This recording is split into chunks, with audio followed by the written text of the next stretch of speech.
Bonjour et bienvenue dans cette nouvelle vidéo. Je suis Cécile Maé du blog Plantes Essentielles. Alors aujourd'hui, je réponds à la question d'Axis qui me demande: en cas de coupure ou simplement d'égratignure, que conseillez-vous pour stériliser, nettoyer la plaie tout en l'aidant à cicatriser? Et du coup, Axis me parle de l'hélicryse.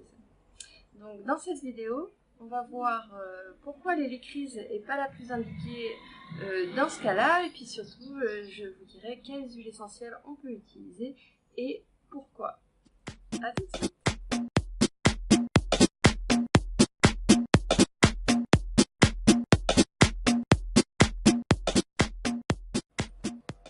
Alors, quand on a une blessure, quand on s'est coupé par exemple, pour les enfants, quand ils sont tombés par terre, il y a finalement différentes étapes. Donc il y a déjà le fait de nettoyer la plaie.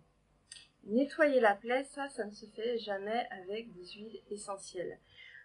On nettoie la plaie avec de l'eau et du savon et ensuite on va désinfecter. Alors désinfecter, ça peut se faire avec des produits achetés en pharmacie, mais ça peut aussi se faire avec les huiles essentielles. C'est l'avantage puisqu'il y en a beaucoup, disons que la plupart sont antiseptiques, elles sont antibactériennes, donc la plupart vont être intéressantes, mais il y en a quand même certaines qui sont un petit peu spécialisées. Donc, au premier rang desquelles, on va dire celle qui est la plus courante et voilà, on va dire la meilleure dans le domaine, c'est le tea tree. Le tea tree, parce que en plus d'être antiseptique, il est immunostimulant. Donc on va en plus aider l'organisme à lutter s'il y a une infection. Alors, c'est pas le seul. Donc j'en ai pris plusieurs. On a une autre dans le même domaine qui est aussi immunostimulante, c'est le Ravinsara. Ravinsara peut être aussi très intéressante. Et puis on a le Palmarosa, qui en plus d'être antibactérien est cicatrisante, donc elle va être intéressante.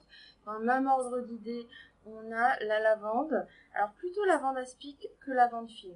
Donc avec toutes celles que j'ai citées déjà, il y a quelque chose qui est important à savoir, c'est qu'elles sont pas forcément toutes adaptées aux enfants. Lavande aspic, pas trop.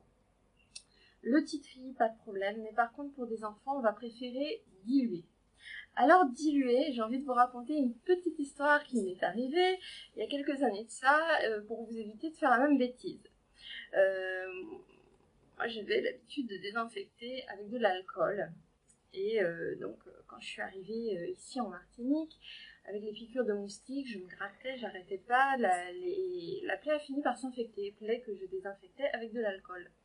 Quand je suis allée à la pharmacie avec ma jambe totalement gonflée et ces piqûres de moustiques surinfectées, la pharmacienne m'a demandé ce que j'avais fait et donc m'a gentiment grondé parce qu'on ne désinfecte pas avec de l'alcool, c'est pas bon du tout.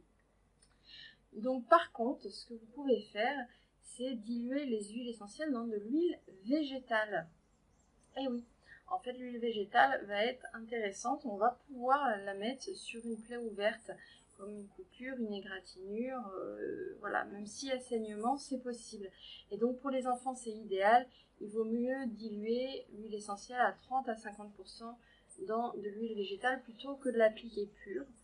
Pour un adulte, sur une petite coupure, une goutte de tea tree directement, ça pose pas de problème. Pour les enfants, il vaudra mieux diluer. Voilà, donc une fois qu'on a nettoyé, désinfecté la plaie, en fait, il y a un autre souci, c'est que ça peut continuer à saigner. Des fois, vous savez bien, quand on se coupe là au bout des doigts, ça saigne pendant des heures, c'est impossible à stopper. Et bien, il y a des huiles essentielles qui peuvent être intéressantes dans ces cas-là, en cas d'hémorragie, celles qu'on appelle les huiles essentielles hémostatiques. Alors, il n'y en a pas des milliers et des cents. Il y a le Cistola danifère et le Géranium rosa. Et donc, pas besoin d'utiliser les deux, une des deux. Vous pouvez très bien, au moment d'appliquer l'huile essentielle désinfectante, rajouter une goutte soit de cyste, soit de géranium pour aider à arrêter les saignements. Et alors, vous allez me dire, mais quand est-ce qu'elle intervient l'hélicryse? Puisque Axis demandait, est-ce que l'hélicryse est bonne? L'hélicryse est absolument pas une bonne désinfectante. Elle n'est pas forcément intéressante. On l'utilise plutôt quand il y a un hématome, quand il y a une chute mais sans saignement. Là, elle va être intéressante. Pourquoi? Parce qu'en fait, elle est cicatrisante. Et dans un deuxième temps, donc après avoir fait tout ça, on va s'intéresser aux huiles essentielles cicatrisantes qui vont régénérer les cellules qui ont été abîmées, qui vont aider le corps à se réparer. Et donc, dans cette catégorie, on a évidemment les lycrises, mais on a aussi alors le palmarosa que j'ai déjà cité, la lavande fine, le cyste ladanifère que j'ai déjà cité comme hémostatique, il est aussi cicatrisant, donc très intéressant.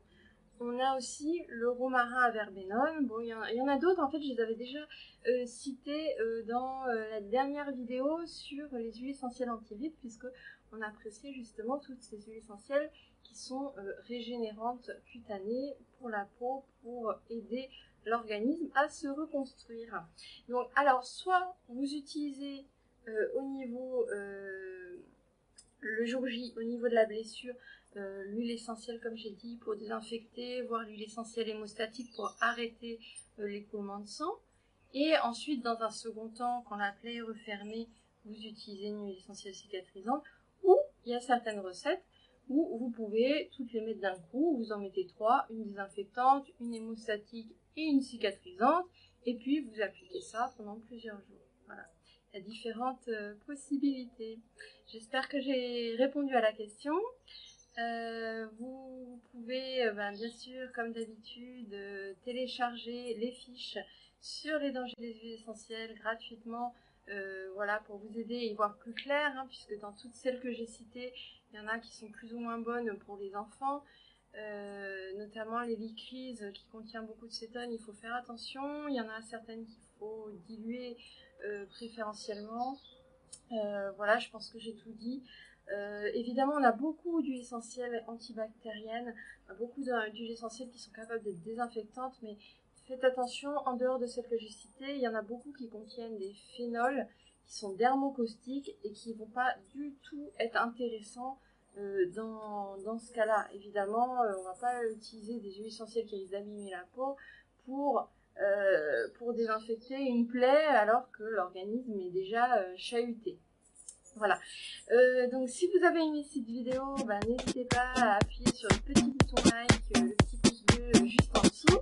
Et puis je vous dis à très bientôt pour de nouvelles vidéos.